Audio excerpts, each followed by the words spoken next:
Gracias por continuar con nosotros y como lo prometido es deuda, en este momento estoy en compañía de una invitada muy especial. Es mujer, madre, abogada y magistrada del Cuarto Tribunal Colegiado de la Cámara Penal del Distrito Nacional. Ella es la magistrada Claribeth Nivar Arias. Bienvenida. Gracias. Hola, ¿cómo está? Buenas. Muy bien, gracias a Dios. ¿Y tú? Bien, estoy contentísima. Usted es una mujer emprendedora, fuerte, es maestra de por sí también, ahora en ese rol tan importante para nosotros. ¿Qué tan difícil, Claribeth, se hace estar en este mundo del derecho siendo mujer? Para usted, ¿qué tan difícil ha sido eso? En principio, para poder llegar a ser juez, tú sabes que hay que ser abogado. Y cuando uno viene de una familia humilde, tiene que luchar mucho, pero sobre todo dedicarse mucho al estudio y tener bien claro las metas. Inmediatamente tú tienes claro qué quieres en la vida, tú vas a luchar por ello. Luego insertarte en el mundo jurídico, yo pienso que no hay una desigualdad tal. La mujer ha ganado un espacio en la República Dominicana y en todo el mundo. Ese espacio ha sido bien ganado, pero como todos los hombres, al igual, las mujeres también tenemos la oportunidad. Solamente tenemos que luchar, dedicarnos a estudiar y hacer con empeño aquello que hemos elegido hacer. Hay que querer lo que se hace. Yo pienso que yo me enamoré del derecho y luego cuando entré a la Escuela Nacional de la Judicatura me enamoré de ser juez. Yo vivo ser jueza. Wow. Siempre me da mucha curiosidad y lo hemos comentado en otras ocasiones, puesto que es hasta un tanto peligroso estar en el mundo del derecho, a veces pues se restringen de hacer algunas cosas. ¿Le ha tocado restringirse en algún momento tal vez de salir en público cuando tiene esos temas tan interesantes de los que hablaremos más adelante? Mira, no solamente el derecho es peligroso, la seguridad nacional, tú has visto cómo se ha convertido. El mundo de hoy no es el mundo de ayer. Cuando era niña, las cosas no eran como es hoy. Ahora, el hecho de ser jueza también te restringe. He tenido que restringir muchas cosas, he tenido que dejar de hacer muchas cosas, porque el ser jueza no solamente es en el tribunal.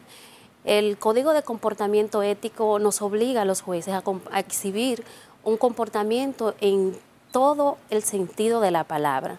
Y consecuentemente cuando estás manejando casos de mucha importancia y casos de peligrosidad, cuando ya tu rostro es conocido, efectivamente que ya hay ciertos lugares que tú no puedes visitar, hay ciertas cosas que tú no puedes hacer porque efectivamente corres el riesgo de que la mayor cantidad de personas te conocen a ti. Por ejemplo, a diario nosotros conocemos muchos casos, hay muchas partes, sin embargo, muchas caras. Tú como jueza no puedes identificar todas esas caras. Sin embargo, el público que está en el tribunal sí te identifica porque tú eres el enfoque, el punto. Así mismo es. Para entrar en materia de lo que hoy será parte esta edición, ha manejado casos que han estado en la prensa todos los días, muy importantes y a la vez muy delicados. El caso Figueroa Agosto y Compartes, lavado de activos, el caso Milton Peláez, un homicidio, entre otros, Fenatrano, Julio Lugo, con relación a los registros de títulos, y también Conacre, este banco que fue tan popular, ese caso. ¿Cómo puede manejar una persona todo esto sin que le afecte a nivel emocional, esa parte? Cuando uno está en el estrado, es una función.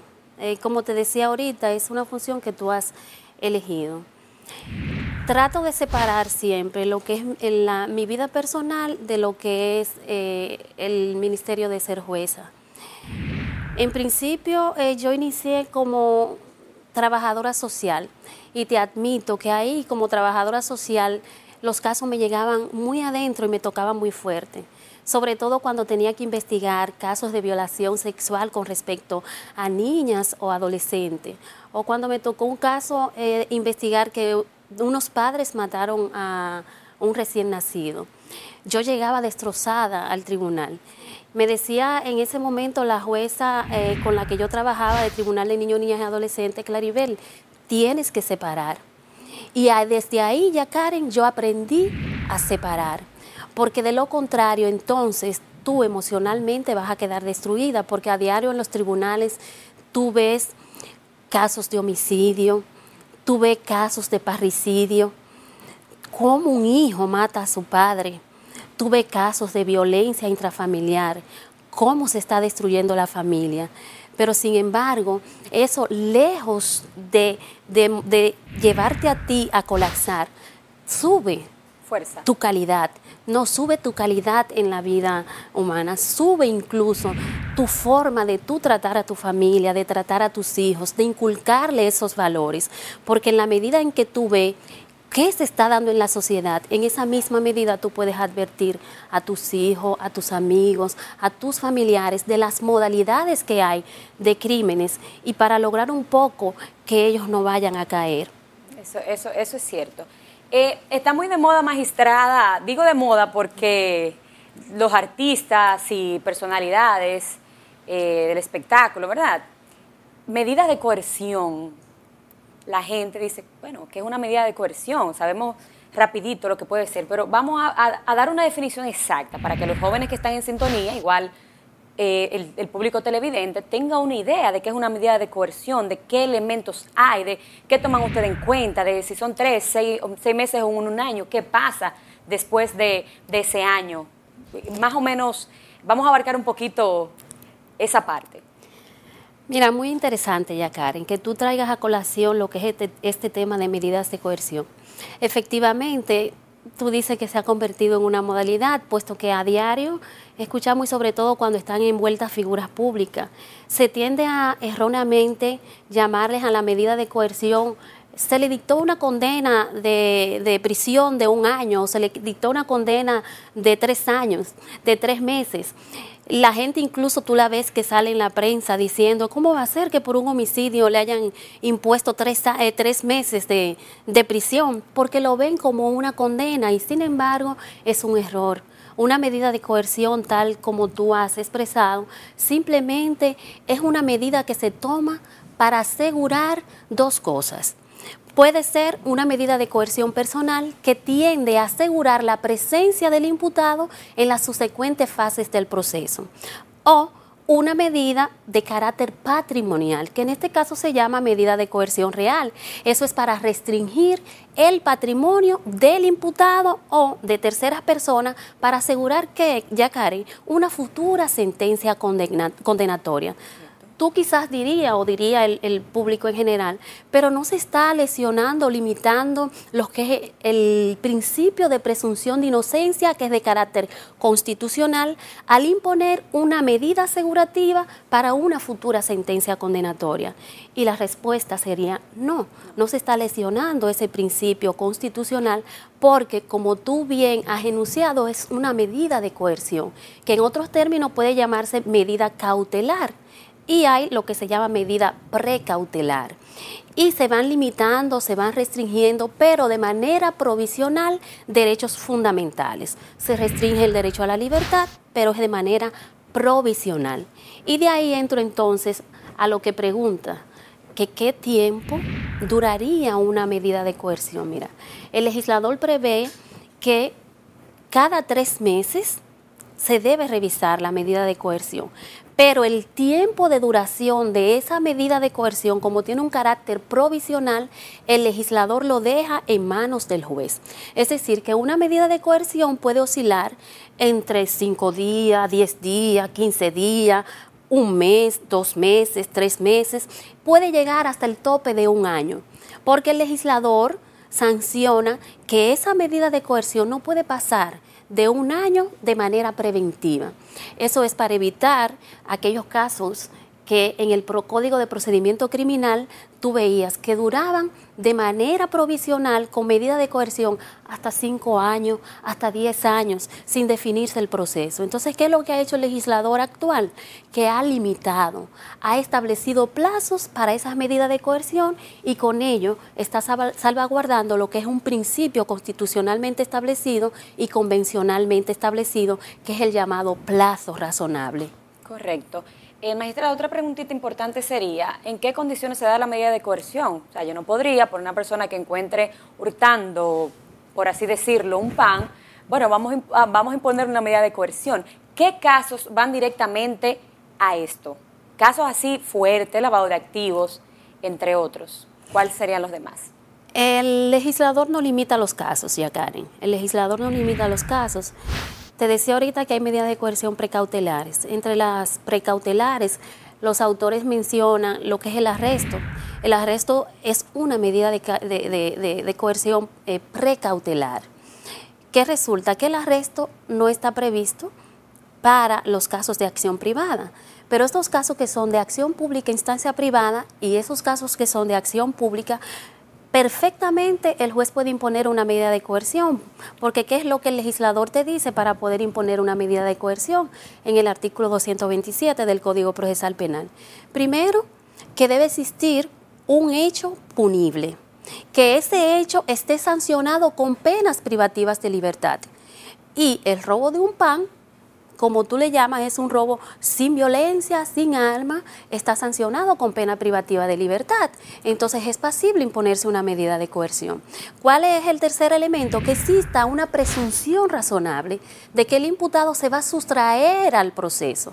Dado estos 3 elementos, entonces es pasible de imponer una medida de coerción. Ahora, lo que el juez debe observar es cuál de las 7 medidas de coerción personales es la más viable, es la más útil para asegurar tanto la presencia del imputado en ese proceso y en qué tiempo ese proceso el Ministerio Público estaría ya listo para presentar la acusación. Perfecto. Me anota algo muy importante que son 7 de las medidas que se pueden tomar. Eso lo vamos a hablar, pero tras la pausa. No se muevan.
Gracias por continuar con nosotros.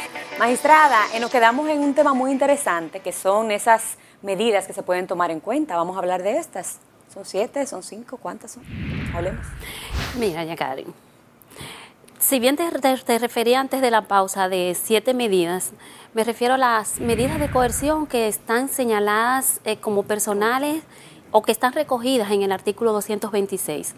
Sin embargo, en el transcurso del código existen muchísimas medidas de coerción que uno no las ve o no las aprecia porque no están dentro del título de medidas de coerción como establece el 226.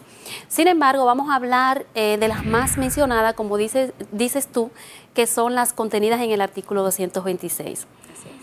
Garantía económica, obligación de presentarse, los grilletes. Famosos grilletes, que en un tiempo suenan mucho, pero no hay forma, o sea, parece que no estamos preparados para esto. Bueno, en el tema del asunto de los grilletes, quizás en uno de los turnos de tu programa es bueno que te convoques al Ministerio Público, podría ser al procurador, porque ellos han tenido planes muy buenos en torno a los grilletes. Hicieron un plan piloto, me parece, pero salía muy costoso los grilletes, me parece que 2.500 pesos, no sé si diario. Ese dato lo maneja la Procuraduría, pero en definitiva ellos han tenido la intención. Sobre todo querían comenzar a implementarlo con los casos de violencia intrafamiliar. Precisamente por lo que tú oyes a diario, que le dan una orden de protección a la mujer y sin embargo, aún teniendo la orden de protección, el marido logra penetrar. Porque tenemos cosas que mejorar, por ejemplo, esa orden de protección, la mujer es que va en muchas ocasiones y se le entrega al marido. Mira, tú no vas a poder en lo adelante acercarte a mí. En este entregar de esa orden de protección surgen violencias físicas.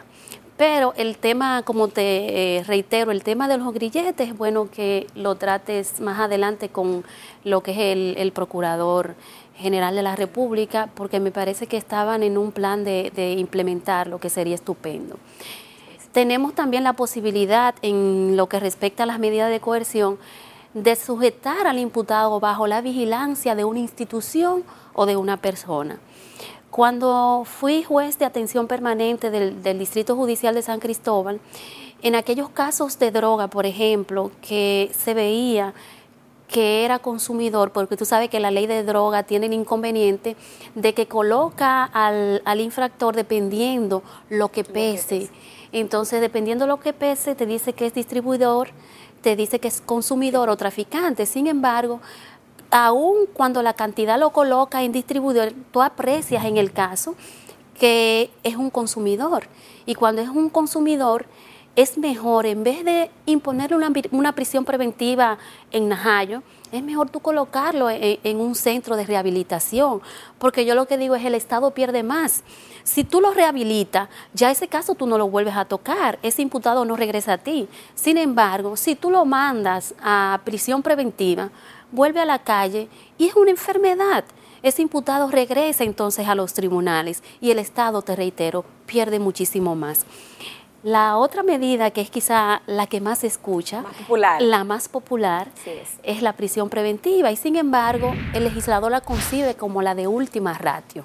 Es decir, este legislador del Código Procesal Penal previó que los procesos fuesen llevados con los imputados en estado de libertad y que solamente fueran limitados o restringidos en aquellos que sea indispensable para la consecución del proceso. No obstante, la realidad nos refiere que la prisión preventiva se está acudiendo mucho. Y eso tiene varias aristas por donde verla. En lo que estuve como jueza de la instrucción, te digo que tenía muchísimos casos en rebeldía. Wow. Sería otro tema, el tema de la rebeldía, pero ¿qué yo digo? La rebeldía ha llevado a que se incremente la prisión preventiva y quizás a veces no es culpa del imputado. El tema de que el imputado no se presente cuando queda en estado de libertad y el abogado no le explica bien, quizás el juez, teniendo muchísimos casos que conocer, no se toma un tiempecito para explicarle bien, quizás el mismo Ministerio Público no le indica, y es el tema de que ellos entienden cuando van a una audiencia de medida de coerción y el juez le impone otra medida distinta a la prisión preventiva, le impone, por ejemplo, garantía económica y le dice que le da un plazo, porque en la resolución que impone la medida de coerción el juez está en la obligación de establecer el límite de esa medida de coerción y consecuentemente indicarle al fiscal que tiene ese plazo para concluir con su investigación. Entonces el juez acostumbra a decir que se impone una medida de coerción de garantía económica y les reitera al Ministerio Público que tendrá un plazo de 6 meses para concluir la investigación. Entonces, ¿qué asume el imputado? Que el juez lo mandó o en el otro supuesto que le imponga una obligación de presentarse y le dice que debe ir a firmar un libro a la fiscalía, le dice al fiscal entonces en esa misma decisión que tendrá 6 meses para presentar el requerimiento conclusivo o entiéndase acusación para que sea más claro. aunque los requerimientos conclusivos serían varios, no solamente una acusación, podrían ser otro de los señalados en el artículo 293, como sería una suspensión condicional del procedimiento, un penal abreviado, pero las personas entienden más el término de acusación. Entonces el juez le dice, tiene 6 meses para acusar, Ministerio Público. Entonces, ¿qué entiende el imputado? Que no se le explica bien. El imputado entiende que tiene 6 meses y que ya terminó. Y tú ves que entonces, cuando ya en la fase intermedia que el fiscal decidió acusar, se le convoca una audiencia para conocerle la preliminar, el imputado no comparece, se ordena una rebeldía, se pronuncia su arresto. Entonces, cuando lo traen arrestado, el imputado le dice al juez, pero mire, juez, yo cumplí con lo que me impuso el juez, el juez que yo vi en la otra audiencia. Él me dijo que yo tenía que firmar el libro por 6 meses y ya pasaron 6 meses y yo firmé, ya yo cumplí. Entonces eso significa que los actores del proceso, y digo los actores del proceso no solo para incluir al abogado de la defensa, en este caso también incluyo al juez, que se tome su momentito para explicarle en esa audiencia, es cuestión de segundos, decirle, mire, yo le estoy imponiendo una medida distinta a la prisión preventiva, eso no significa que el proceso en su contra ha terminado. Lo que significa es que el fiscal tendrá ese plazo para investigar, pero usted tiene que estar presto a los distintos llamados que le realice la justicia, porque de usted no comparecer, entonces puede exponerse a que se ordene un arresto y se le pronuncie lo que es la rebeldía. Correcto. Mencionamos la garantía económica y me causa mucha curiosidad porque esto no podría ser, yo digo, bueno, una garantía económica, qué bien, voy a pagar, no voy a ser arrestado, no voy a ser arrestada. Qué difícil podría ser entonces manejar las garantías económicas, porque la gente pensará, bueno, que una garantía económica es que pague y ya y está todo correcto. Vamos a explicarle a los televidentes que no significa realmente lo que su nombre tal vez pues lo dice así tan llano. Vamos a profundizar un poquito más. Garantía económica, Karen, como tú lo dices, es una medida de coerción, igual que las demás. En este caso, la medida de coerción va a ser un monto que la persona tendrá que pagar porque existen distintas modalidades de esa garantía económica. Puede ser dinero en efectivo, puede ser limitar un título de propiedad, puede ser pagadero en el Banco Agrícola, por ejemplo, puede ser a través de una compañía aseguradora, pero eso no significa que el procedimiento en contra de esa persona haya concluido. Significa que él, en estado de libertad, va a llevar su proceso, que es lo que persigue en definitiva el legislador. Siempre que el imputado esté presto a los distintos llamados que le realiza la justicia, no tiene por qué estar siendo privado de libertad. Significa esto que él va a estar limitado en el aspecto económico porque tiene que desprenderse de un monto. Por ejemplo, si se pone a cargo de una compañía aseguradora, esa compañía aseguradora va a ser su afianzador. Entonces, ¿qué resulta? Si el imputado no comparece, se intima a la compañía aseguradora que presente a su afianzado. Porque es responsable. Porque es responsable de presentarlo, o sea, al imputado. Se le da un plazo y si no se presenta, entonces ese dinero se cobra en beneficio del Estado Dominicano. Pero en definitiva, ya Karen, es al órgano persecutor, al Ministerio Público o al órgano persecutor privado, en este caso cuando la víctima se haya convertido en querellante, quienes tendrán la obligación de ejecutar esa orden de arresto, porque cuando se le da la rebeldía, cuando él no cumple con la obligación de presentarse, aunque se le haya impuesto una medida de coerción distinta a la prisión preventiva, entonces dentro de esa disposición, esa resolución que ordena la rebeldía, ahí el juez dispone el arresto e indica el juez que ese arresto, el imputado va a ser conducido, o sea, ese arresto va a ser hasta que lo presente, no que se va a prolongar, porque inmediatamente se presente al imputado, entonces el juez va a decidir si lo deja seguir él libre o si por el contrario, dentro de esa audiencia donde se le está levantando la rebeldía, le impone la prisión preventiva para sujetarlo al proceso. Pero te reitero, ya Karen, a veces no es culpa del imputado, es falta de información, aunque tú tengas una medida de coerción distinta a la prisión preventiva, la obligación de tú presentarte ante el juez no cesa, es tu obligación asistir a todos y cada uno de los llamados que te haga la justicia. Así es. Esa garantía económica entre nosotras va a depender tal vez en un momento de los recursos que tenga el imputado, porque no todo el mundo le van a poner un monto igual. ¿En qué se diferencia eso? ¿Qué pasa ahí? Dígame la verdad. Porque esto es práctico, esto es para que la gente sepa lo que pasa a veces en realidad, dentro de sus posibilidades. Mira, uno valora muchas cosas. Claro que uno valora la condición económica, porque como jueces tenemos la imposibilidad de imponer una medida de coerción, de garantía económica, de imposible cumplimiento. Ahí también, para decirte la verdad y para que las partes o lo que están viendo se den cuenta que también tienen que ver mucho la parte que representa al imputado, porque como el juez determina la imposibilidad de cumplimiento. Si el juez es un tercero imparcial, el juez no sabe a quién tiene enfrente económicamente hablando.